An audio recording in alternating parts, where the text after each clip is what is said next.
Hi, I'm David with EV World News. We're talking about electric vehicles, green energy, and the stock markets. I'm back today on a Tuesday with our founder and chief editor, Bill Moore. How's it going today, Bill? Going good. We dodged the bullet.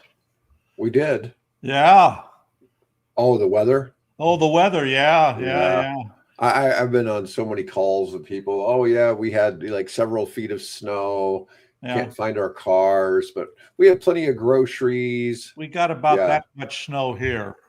Cold, but about that much snow. So. Yeah, it's been pretty cold though. Yeah. Yeah, and I was talking to some guys in Texas. They got a half-inch of ice, and all these flights are canceled out of Dallas, and people not getting out. But I've talked to some people in Puerto Rico. Everything's fine there. I've talked to some people in the Philippines. Everything's fine there. Good. I've talked to some people in Mauritius. Everything seems fine there. Good. India seems fine. It's just about 2/3 of the U.S. has got ice and snow. Yeah. It's really kind of funny. Yeah. The West Coast, LA is apparently fine. Yeah, Oxford, Mississippi. There's a channel I watch where the guy out of Kentucky, I think he's Lexington, Kentucky or something like that, does a really good show, particularly when it comes storm season and they're all the guys chasing tornadoes and things.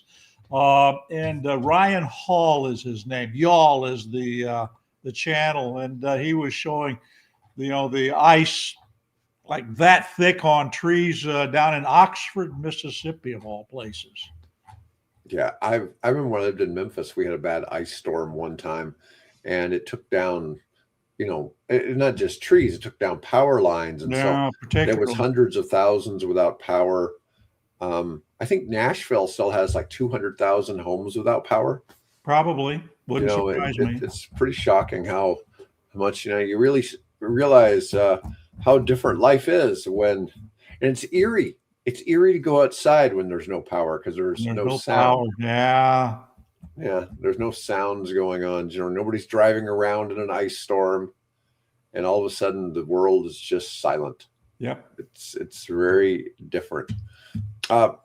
Anyways, let's moving on. Yeah. All right. Electric vehicles overtake petrol sales in Europe. Fully electric vehicles capture 22.6% of EU registrations, edging out petrol cars at 22.5. So we went from 22.6 versus 22.5. It's the first time ever. A little bit, but that's a right direction. Yeah. Gasoline electric hybrids, including plug-ins, were 44%. So they got a lot of hybrids in Europe. Wow. I mean, we're certainly not like that here in the U.S. No, but it's headed. That's drifting that direction. Yes. BYD registration surged 229% in December, while Tesla fell 20%, signaling a major power shift in the European market. Yeah. Yep. Those two numbers are probably very similar too. A 20% drop and a 229% increase. Okay, if you compare the two side by side, yeah. All right. Tesla has managed to lose $15 billion in brand value in 25, a 36% brand value collapse in the Tesla brand. Now, this is kind of interesting because it says the brand value plummeted from 43 billion to 27 billion. I don't know how you measure brand value because the stock is certainly worth hundreds of billions. Yeah, but there are analysts increasingly starting to say that it is a huge bubble. It's an investment bubble at this point, kind of along the lines of cryptocurrency too. So yeah, they're saying that about AI. They're saying it about nuclear. They're saying about a lot of things. I see that bubble thing thrown around all the time. And as I watched when our stock ticker was going across earlier, I noticed everything was red today. Yesterday, we did a nuclear stock update and everything was red, but I did some research on it and nothing actually happened in the market. It should have made all the stocks drop, but they all did. So, you just never know sometimes from day to day. The stock market's fickle. In fact, that's definitely true. It's a well, we put that a slot machine, gambling casino. At times, you just don't know. Yeah, well, I was trying to ask Perplexity what had gone on, and Perplexity said it was mainly institutions taking profits, and when they took profits, it lowered the price of the stocks. Yeah. So, that Which also suggests that they don't see any growth coming. Take it now while you can. Yep, there goes the ticker. Red. Oh, there's a green. Lucid. There we go. yeah, nice. Forward up a little bit. Yeah, some of those numbers though are a little lower than they were, so it looks like maybe we're getting some rebound here. Existing Tesla owners remain loyal, 92% retention, but they're unwilling to recommend the brand to friends and family, a critical problem for future growth. Oh, well, it would be interesting. Why? Is because Yeah. they had experiences with it, or because what aligning yourself with Elon Musk's products say about you? I don't know. Yeah, that's interesting. Almost all the nuclear stocks are green today. They Yeah, were all red yesterday. yesterday. Okay. Yeah, go figure. You just never know where stuff's going to go. I mean, Tesla's not doing anything. Rivian, Rivian is down a little bit. Rivian's dropping for no reason. Lucid's up a little bit. I mean, just a hair. Ford Motor. Well, it's good. Yesterday, everything was kind of down. All right. Let's see. The unsupervised robo-taxis have been launched in Austin. They began offering fully unsupervised robo-taxi rides on January 22nd, removing the in-car safety monitor. Reports suggest safety monitors are following in a trailing vehicle, indicating Tesla is proceeding carefully despite public claims. And I would, that would probably be the approach I would adopt if I'm going to do this. I'm going to say, well, okay, we'll pull the person out of the car, but we'll have them following closely behind. So, yeah, that's kind of a very pragmatic approach to this thing, apparently. You'd thought they'd done it the opposite way. They would have had the robo-taxi follow the guy in the actual car. Yeah. Musk claims robo-taxis will be widespread in the U.S. by the end of 26, setting aggressive expectations that could make or break investor confidence. Nah, he makes all kinds of predictions that he hasn't fulfilled. I'm still waiting for the Roadster 2. Well, Musk's timelines are a little different than what he suggests. Yeah, that's probably because of what he's smoking. I don't know. All right. BYD's global domination strategy, 1.3 million overseas sales target. BYD aims for 1.3 million international sales in 26 after delivering 1.05 million in 25. It's 150% increase year over year. That's a pretty big increase. BYD tripled European sales in December with over 26,000 vehicles and now controls 70% of Mexico's EV market. Mm-hmm. So they're in our neighbor. They're in our neighborhood, and they're aiming to go north of us. And of course, BYD surpassed Tesla in total EV sales, not dollar volume, but supposedly BYD's brand value grew 23% to 17 billion. I don't know what this brand value is supposed to represent. I don't either. Yeah. We've got any of our readers who are our listeners, viewers? Because the companies are worth far more than that on the stock market.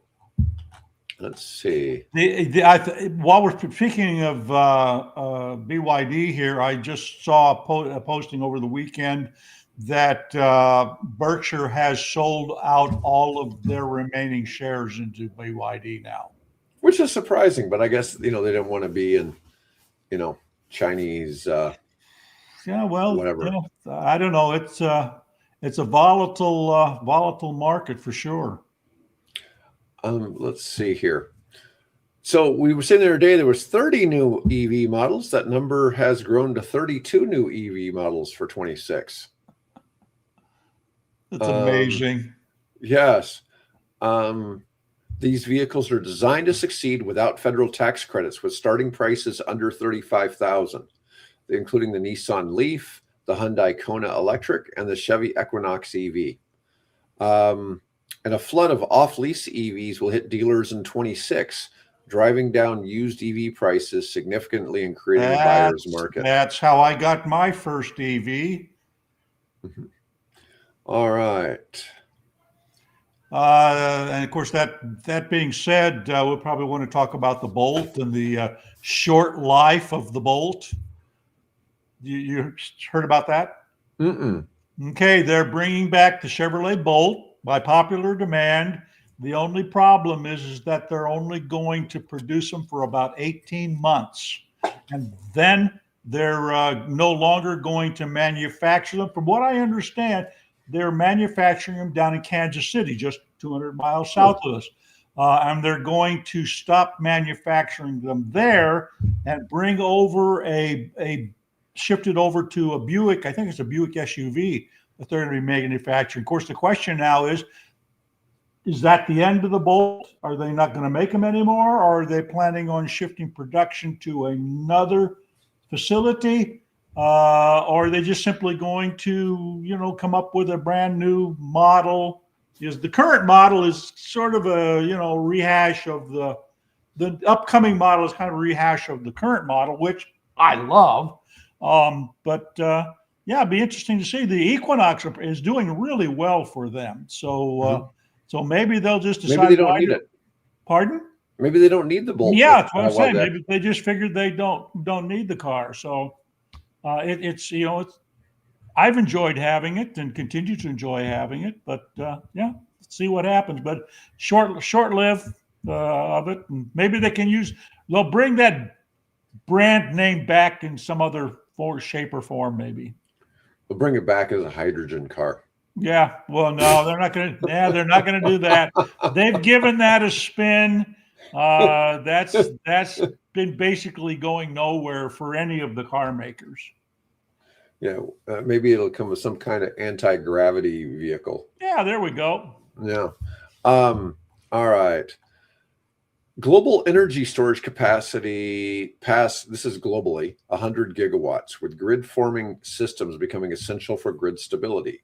The European Commission is expected to set harmonized grid forming requirements in 26. Previously, these systems cost 10 to 15% more, but are now approaching price parity. Grid forming inverters provide rapid frequency response and virtual inertia to create virtual synchronous machines, allowing grids to handle higher renewable penetration without traditional spinning reserves. Man, that was a mouthful. Not even sure what that all meant. This came from Wood Mackenzie. Interesting, a lot of big words. Allowing grids to handle higher renewable penetration without traditional spinning reserves. Not sure what that means other than battery storage good. Well, yeah, except that there's a difference, and this is a question for Mike, right? Because the electricity we generate typically is done by spinning electric, things, right? Mm-hmm. And so those have a particular cycle, and that cycle has to match what's going into and around the grid. Whereas with battery storage, there is none of this. It's just there, right? And so you have to take and somehow match that straight shove of electrons, I guess, for want of a better term, to that cycle. And I think that's what they're dealing with. Electronically, I'm sure they're figuring it all out. Again, I'm not an electrician. I'm not an electrical engineer, and I haven't got a clue. I'm just speculating here at the moment. Yeah. All right. Green tech investments hit a record $2.3 trillion last year. Global clean energy investment hit $2.3 trillion in 25, a record high driven by strong spending on EVs, renewable power, grids, and climate tech finance. Despite trade and policy headwinds, all major sectors grew, with electrified transport leading at $893 billion. Yep. The Bloomberg New Energy Finance Report highlights resilient global transition as countries expand clean energy deployment and supply chain investment. You include this nice picture from Santiago, Chile. Yeah, of the bus fleet. Yeah, 150 electric buses. Yep. Yeah, and it's interesting to see that this is going on in other countries. This is Santiago, Chile, or Chile, and these are all BYD. These are all BYD buses. Yep. Yeah. Now I had BYD. A little backstory.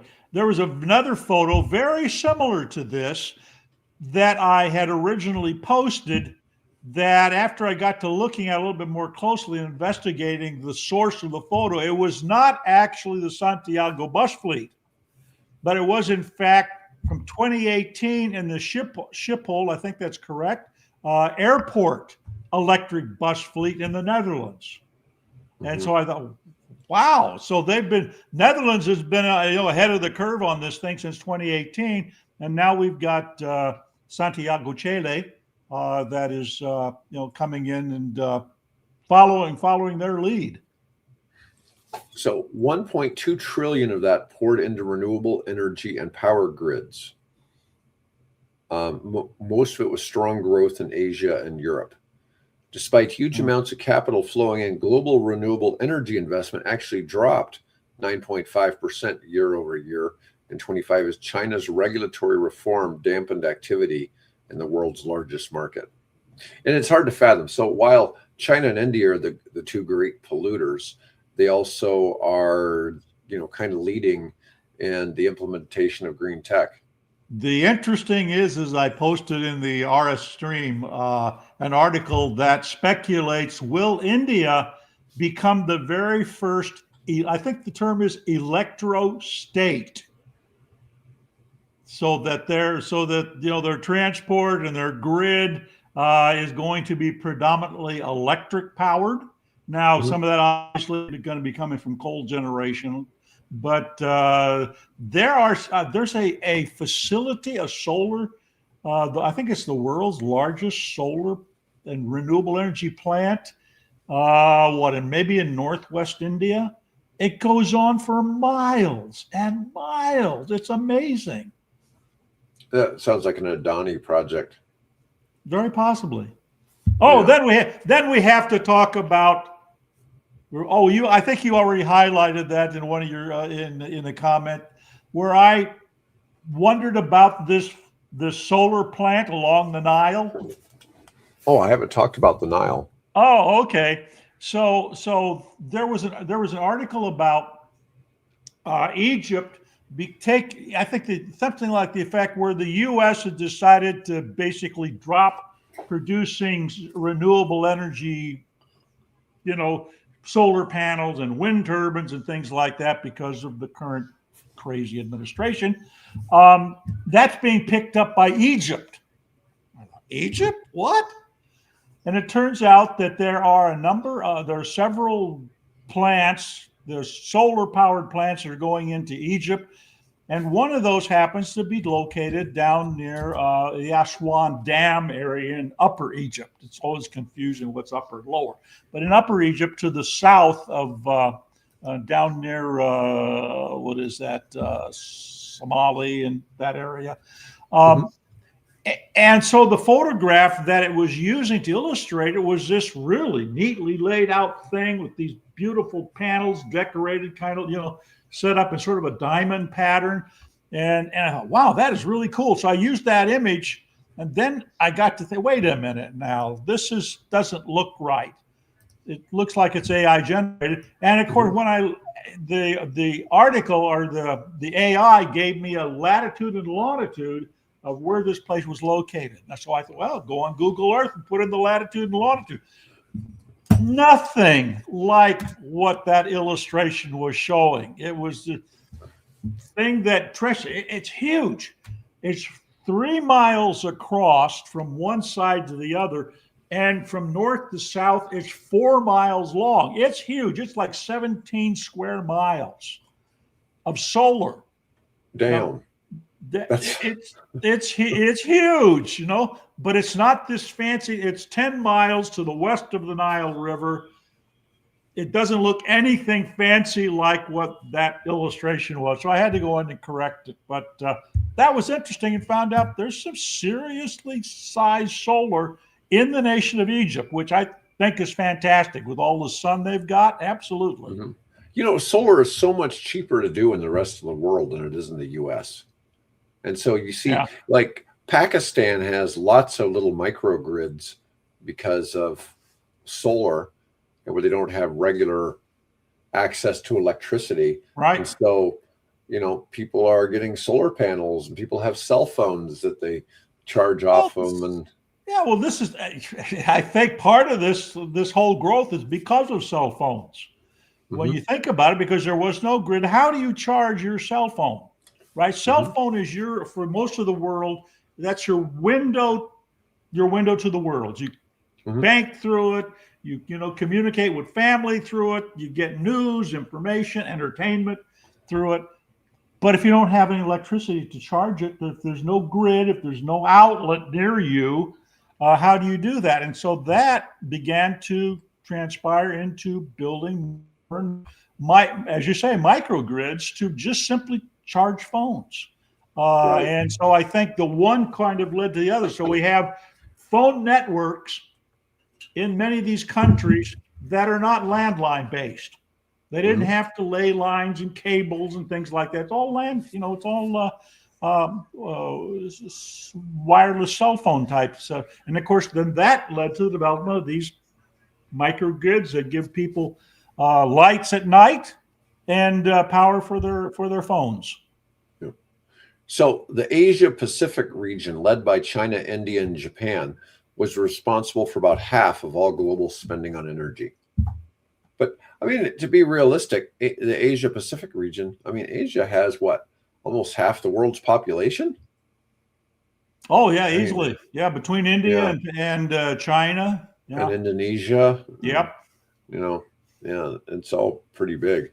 The EU invested $455 billion. That was 18% increase. Growth was slower in the U.S., where the government dialed back government support for clean tech and threw up roadblocks to renewable energy deployment. The U.S. still saw $378 billion in green investment, up 3.5% from 2024. So despite all that, it was still up from the year before. Yeah, well, there's some people that are still thinking straight. All right. Let's see. Let's talk about this Stop Chasing Green Jet Fuel article that you highlighted. Yeah. So, I'm familiar with creating, so people take cooking oils and agricultural waste to make diesel fuel. Yeah, and they do that instead of using petrol, right? But you're still making, they call it sustainable aviation fuel, right? SAF. SAF. Yeah, and but it's designed to work with existing aircraft engines. There are some issues I know where it can gum up some stuff. It's not exactly a perfect replacement, but I know in the airline industry they'll buy all of that because they get carbon credits for using it. And there are flights that are being made or have been made where they were used. I don't think it was completely 100% SAF, but it was a blend. And I think Virgin Atlantic has done that in Europe, and I think there's even been experimentation. I think what the U.S. Naval Aviation has done has done some experimentation with it. The problem is that the amount of energy, the amount of fuel that is required to maintain the current level of commercial aviation can nowhere begin to meet the needs with crops, basically. So you'd be turning all of these crops, particularly soybeans, which are heavy in our canolas, things like that, and turning those into a jet fuel. It just can't do it. There's not enough land. There's not enough oil that's generated to and still feed the world population. I mean, that's what the article basically boils down to, is if we're going to take this land out of production, what are we going to feed ourselves with? Because it's huge. So what the suggestion is let's take all this millions of tons of plastic waste that we generate. I mean, I got a trash can, and half that thing is plastic. Not that, well, the trash can is plastic, the bag is plastic, but most of the stuff that ends up going in there is plastic packaging that we get in there. That is a huge problem, but that's potentially long chain hydrocarbons that could be reprocessed and turned into a jet fuel. Again, not enough. Given our current technology and current consumption rates, there's not enough of that either to be able to meet our needs. So I think we're going to have to start rethinking about, either the jets have to really become energy efficient, and there's movement in that direction, certainly, or we're going to have to figure out how the aliens are powering their spacecraft. There we go. Anti-gravity. Anti-gravity. Yeah. Well, you've got two things. So one, this article was talking a lot about, planting crops to make biofuel into SAF. And then on the flip side, I see people in the waste to energy space, like you were talking about the plastics and other stuff, but they're gasifying the trash. Right. They can kind of turn that into any kind of fuel. They can turn it into LNG. They can turn it into aviation fuel. I'm dealing with some guys that are trying to sell it as diesel. And the thing is, it's actually a challenge in selling it as diesel, is because renewable or biodiesel, which comes from the plant-based stuff, right, has issues with trucks. It's not 100% clean. And the renewable, but they call it renewable diesel when it comes from waste to energy, and it doesn't have those issues. Right, because whereas aren't really long chain hydrocarbons, as I understand it. You can make it, because you can take cooking oil, put it in a diesel engine. In fact, that's what come on now. Well, I think, was his name Diesel?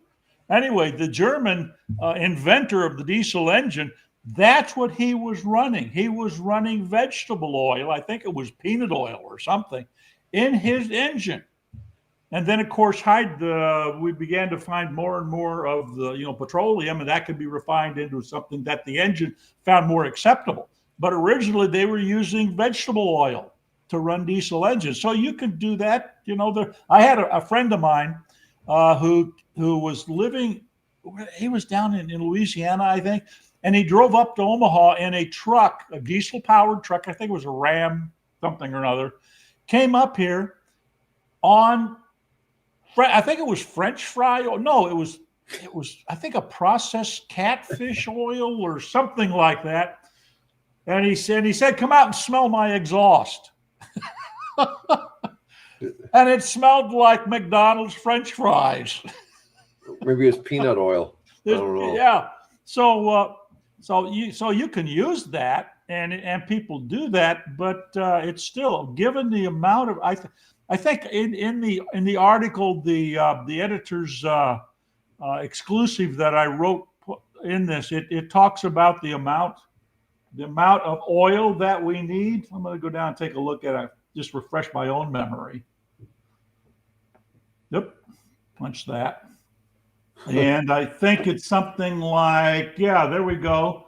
Global aviation burns roughly 100 to 110 billion gallons of jet fuel every year. That's equal to 7 million barrels a day. Yeah, it's a lot. That is a lot. And so we're going to be facing some choices here. Either we all start slow travel, by train, by probably train be the most efficient way, or by dirigible. There's work being done on that, actually. Or we just simply get content with watching other people take these adventures on YouTube. Yeah, I don't know. Do we think there's going to be a return of Zeppelins for No, transport? it won't be. No, you're not going to use hydrogen. We learned that Yeah. lesson. Mm-hmm. And helium is an increasingly rare, when you Scarce. talk about rare elements, helium is one of those rare elements. Mm-hmm. Now I think you can make helium with nuclear fission. Okay, so you use helium in a high temperature gas reactor to for cooling purposes instead of using water. Right, Okay, helium can't become radioactive. right. Now, you're probably right. I think you can make helium from nuclear fission somehow, Yeah. but it's not something I've ever I investigated. don't know if it's fusion or I think it's fusion, isn't it? Not 100%. It Okay. is kind of weird that Yeah, the two types of nuclear technology, fission and fusion, both create things that the other one needs. yeah, Yeah, I think you're maybe right about the helium and fusion because fission produces the tritium that's needed for fusion, and I think you're right about fusion helps create hydrogen or helium, which is needed for the HTGR type reactor. It's not needed yeah, for all reactors. yeah, Most reactors are water cooled, yeah, so but the new technology is helium cooled. yeah. But there will be a limit to how much helium there is. Yeah, that's the So problem. It's there and it's locked up generally with deep oil wells and things of that nature. And so yeah. Anyway, all right. So moving on, Vermont and New York embrace nuclear energy revival. Vermont's Governor Phil Scott supports legislation to revive nuclear energy in Vermont in 2026, potentially reversing the state's nuclear phase out. New York has approved extending subsidies for upstate nuclear power plants through 2049, ensuring grid reliability and clean baseload power. I guess they don't want to rely on Quebec. Um, Grid reliability focus. Both states recognize nuclear as essential for maintaining grid stability while adding intermittent renewables, a critical lesson for other states. Let's see. Oh, here's kind of an interesting article. The Western auto industry crisis, how the West lost to China. yeah, mm-hmm. Okay. There's a leadership vacuum. Western automakers have surrendered EV leadership to Chinese companies through complacency, slow innovation, and resistance to electrification. Supply chain dominance. China controls 80% of global EV battery production and the entire rare earth supply chain, giving them insurmountable cost advantages. The wake-up call may be too late. By the time Western automakers took EVs seriously, Chinese brands had 10 plus years of experience and economies of scale that are now nearly impossible to overcome. Yep. Yeah, well, we've been seeing this pretty steadily here. Let's see if we got anything else today. Well, we have to talk about Tesla killing the autopilot. Oh, okay. Let's talk about that. Yeah, so what has happened is just out of the blue, Tesla has announced that they're no longer going to support autopilot. And if you want full, self-driving capability, you're going to have to pay them a monthly subscription of I think it's $99.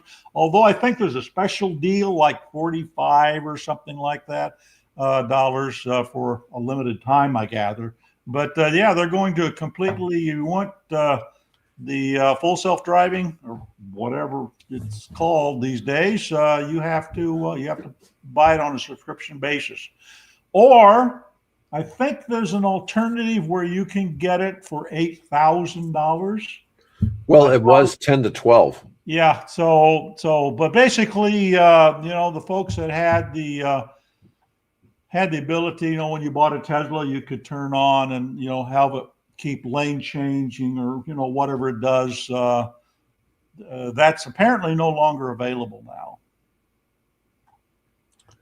Let's see. You have an article about the White House signaling a conditional opening for Chinese EV makers? That was a speech that the gentleman who currently occupies the Oval Office um, gave a speech in Detroit a couple of weeks ago and basically said that if the Chinese met these requirements, they had to be, they had to be manufactured. All their manufacturing had to be done in the United States and all on various restrictions.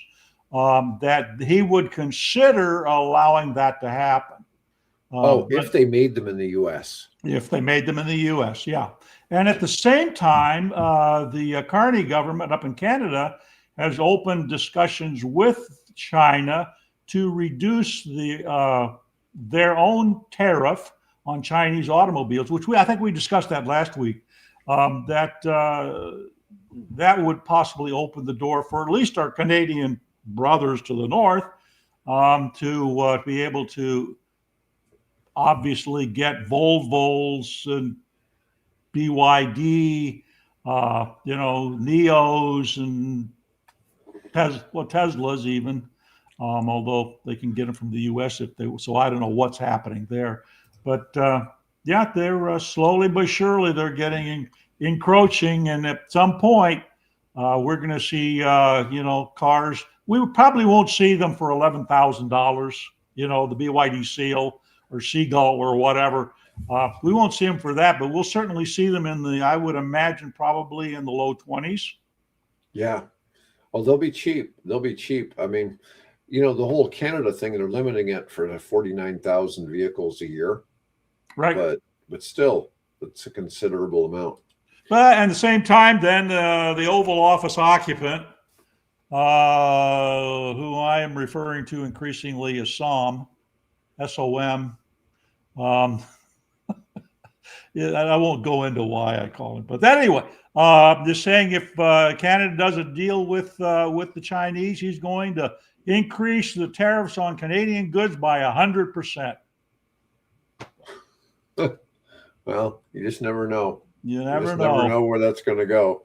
He likes throwing the tariffs around, that's for sure. I mean, I look at what he did with tariffs last year on a lot of Chinese goods, and then they reversed it. Mm-hmm. So, it's interesting to kind of see, but it's hard to figure out what you're going to manufacture when that stuff keeps bouncing around. Well, how can you be a manufacturer? How can you even be an importer? And try to plan for, a year or 2 years in advance, and you haven't, or longer, and you haven't a clue where the policy is going to be. I mean, it's just crazy, totally destabilizing.